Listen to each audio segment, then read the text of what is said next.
আসসালামু আলাইকুম, আমি এস এম সাজিদ। আমি আপনাদের সামনে নতুন এক ভিডিও নিয়ে উপস্থিত হয়েছি। আজ আমরা দেখব যে উইন্ডোজ 11-এ বা ল্যাপটপে আমরা কিভাবে ফিঙ্গারপ্রিন্ট অ্যাড করতে হয়। তো আমার এই ভিডিওটা A to Z দেখলে আপনারা আপনাদের উইন্ডোজে বা ল্যাপটপে ফিঙ্গারপ্রিন্ট অ্যাড করতে পারবেন। তো চলুন ভিডিওটা শুরু করা যাক।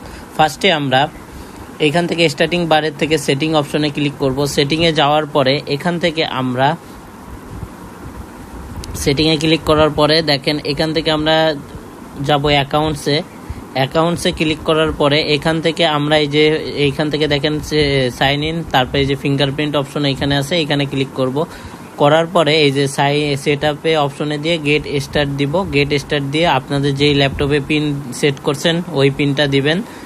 দেওয়ার পরেই এইখানে আমরা এই যে এখন আমরা ফিঙ্গারপ্রিন্ট অ্যাড করতে হবে। এই যে এইখানে আমাদের ফিঙ্গারটা প্রয়োজন মতো যেই দিকে ওরা বলতেছে ওইটা দেখে দেখে আপনার এরকম ঘুরায় এই যে সম্পূর্ণ ফিঙ্গারপ্রিন্টটা অ্যাড হয়ে গেলে এখান থেকে আপনার ডান লেখা হবে এবং ফিঙ্গারপ্রিন্ট এই যেরকম আঙ্গুলটা জাস্ট ঘুরাবেন, এই যে অল সেট হয়ে গেছে, ওকে ডান।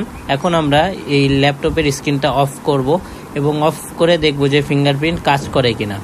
তো এই যে স্ক্রিনটা অফ করলাম এবং এখানে ফিঙ্গারপ্রিন্ট দিলাম, যে দেখেন এই যে আর ল্যাপটপটা অন হয়ে গেল। তো ভিডিওটা ভালো লাগলে প্লিজ লাইক